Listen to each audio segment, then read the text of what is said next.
All right, so you've probably heard about this one, Jake Paul versus Mike Tyson. Yeah. But we're going to take you beyond those headlines Absolutely. and really uncover what this fight means for the future of boxing. For sure. We're talking about a matchup that had everyone buzzing for months. Oh, yeah. Leading up to November 15th, 2024. Huge. Picture this AT&T Stadium. Packed house. Packed, a YouTuber stepping into the ring with a boxing legend. It's crazy. Huge age gap. Streamed live on Netflix. I mean, you couldn't make this stuff up. You couldn't. It really was a carefully orchestrated spectacle from the very beginning. Yeah. And the pre-fight hype was almost as big as the fight itself. It definitely felt that way. And remember, it was initially supposed to happen in July. Right. But got pushed back because Mike Tyson had an ulcer flare-up.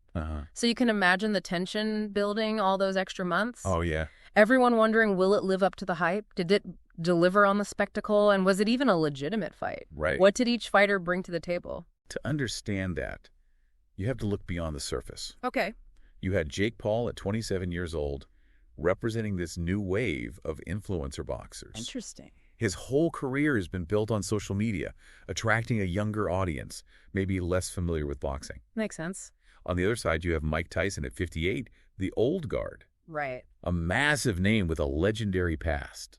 Yeah, some critics questioned if this was even a legitimate fight, Tyson being so far past his prime. Right, but you can't deny that Jake Paul has been steadily improving with each fight. That's true. And while Tyson is obviously not the fighter he once was, he's still Mike Tyson. He's Mike Tyson. There's a reason his name still carries so much weight. For sure. Plus, to address the idea that it wasn't a real boxing event, Okay. the undercard featured some serious talent. Okay. The Katie Taylor versus Amanda Serrano fight, for example, was for the undisputed junior welterweight championship. So for those newer to boxing, the undercard means the fights that happen before the main event. In this case, it showed this wasn't just a spectacle, but a full card of competitive boxing. Right. Okay, so fight night arrives. What was the story the sources tell us about what happened inside the ring? It really became a battle of strategy versus stamina. Interesting. Jake Paul's game plan was clear to use his youth and stamina to outlast Tyson, who, despite his power, would likely tire as the fight progressed. Uh-huh. And that's exactly what he did. That's fascinating because one article pointed out that Paul threw 278 punches throughout the fight. Wow. Compared to just 97 from Tyson. That's a big difference. I mean, that's a massive difference. It is. And those stats tell a story. Yeah. They reveal the strategic choices each fighter made. Okay. Paul went for volume, trying to rack up points with consistent hits. Right. Tyson, on the other hand, was more selective, looking for that one knockout punch. Makes sense. But as the fight went on, Tyson visibly faded. And those power punches just weren't connecting as frequently. So despite the age difference, it wasn't just a case of the young gun overwhelming the veteran with youthful energy. Right. There was a clear strategy at play. Exactly. And while some sources called the fight lackluster, I think that misses the nuance of what we saw. Oh, okay. Given the age gap and their fighting styles, this type of tactical fight was to be expected. Okay, so now for the big question. Everyone's waiting for who won. Well, the judges' scorecards were pretty decisive. All right, give us the dramatic pause, and the winner is? Jake Paul won by unanimous decision. Wow, unanimous. I have to admit, I didn't expect it to be so one-sided. Yeah. What led to such a decisive victory for Paul? Was it just stamina, or were there other factors at play? The scores were 80-72, 79-73, and 79-73, all heavily in Paul's favor. Wow. This wasn't a fluke. He truly outboxed Mike Tyson. Okay. And the reason for that, the sources suggest, goes beyond just stamina. Okay. One boxing analyst pointed out that Paul's footwork was surprisingly good, allowing him to control the distance and avoid Tyson's power shots.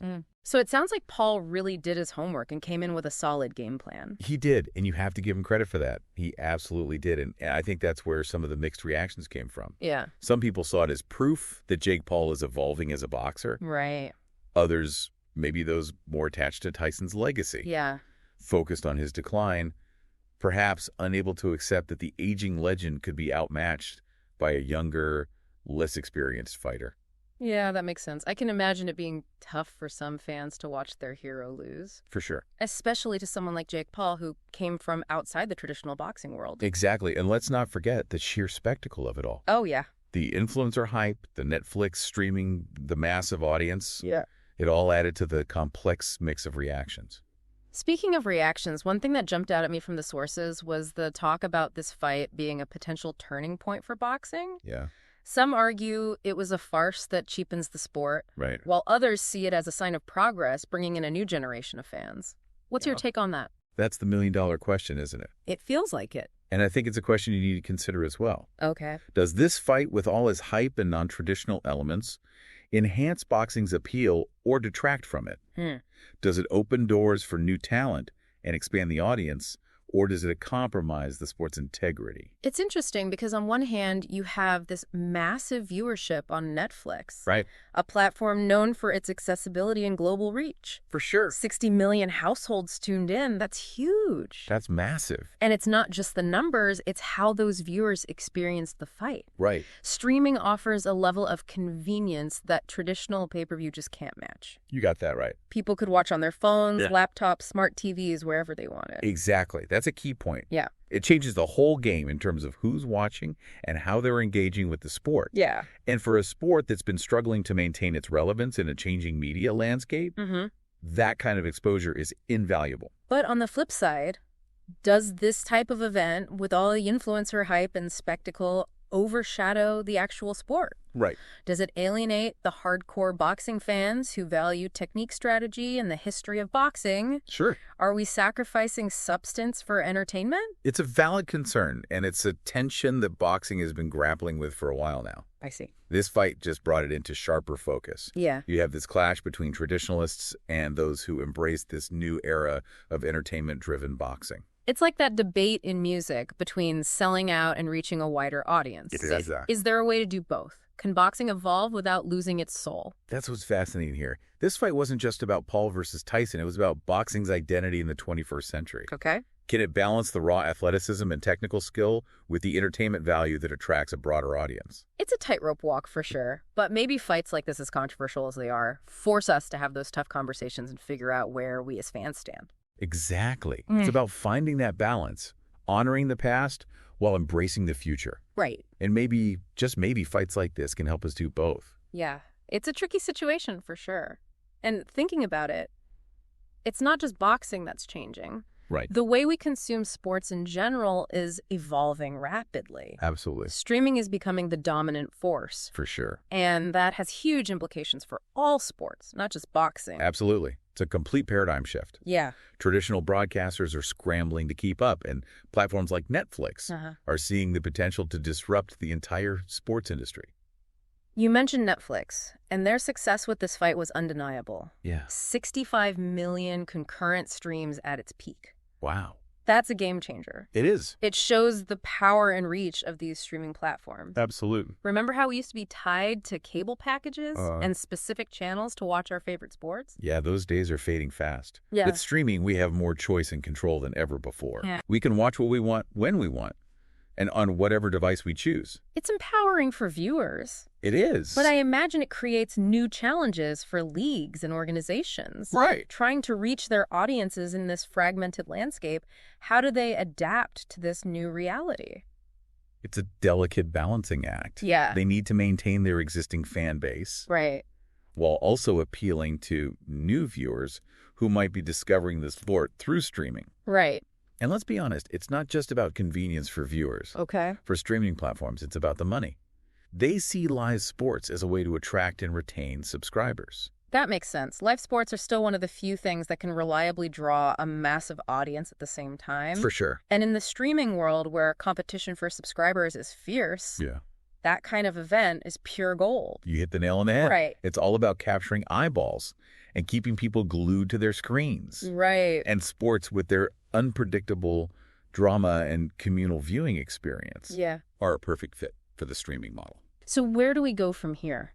What does the future hold for sports broadcasting as streaming continues to rise? I think we're going to see even more blurring of the lines between traditional sports and entertainment. Okay. We'll see more unconventional matchups like Paul versus Tyson, more celebrity involvement, and more emphasis on creating a spectacle that goes beyond the sport itself. It's like they're taking cues from the world of professional wrestling, where the storylines and personalities are as important as the athletic competition. Precisely. And it's working. Look at the viewership numbers for these hybrid events. Yeah. They're pulling in huge audiences. Right. And that's what ultimately drives the industry. So the future of sports might be less about purists and traditionalists and more about embracing the entertainment aspect. Yeah. Catering to a broader, more diverse audience. I think that's a fair assessment. Yeah. And I believe we'll also see more streaming platforms entering the game, Okay. bidding for the rights to broadcast major sporting events. The battle for live sports content will only intensify. Which in a way is good news for us as viewers, right? Right. More competition usually means more options, better quality, and maybe even lower prices. You got it. It's a win-win situation for fans. We get to enjoy our favorite sports in new and innovative ways, Right. while the industry evolved to meet the demands of a changing world. Well, you've given us a lot to think about. From the rise of influencer boxers to the streaming revolution. For sure. This deep dive into the Jake Paul versus Mike Tyson fight has been incredibly insightful. It's amazing how a single event can reflect such larger trends and forces at play in our society. Yeah. And boxing, with its long and storied history, provides the perfect backdrop for these conversations. So for you listening, we want to leave you with this. Okay. What does the Jake Paul versus Mike Tyson fight mean to you? Does it change how you view boxing? Does it make you more or less interested in the sport? Take some time to ponder those questions. Yeah. Consider the future of boxing, the impact of streaming, and the evolving relationship between sports and entertainment. These are conversations worth having. Absolutely. And your perspective matters. We've equipped you with insights from various sources and expert analysis. Right. Now it's your turn to form your own conclusions.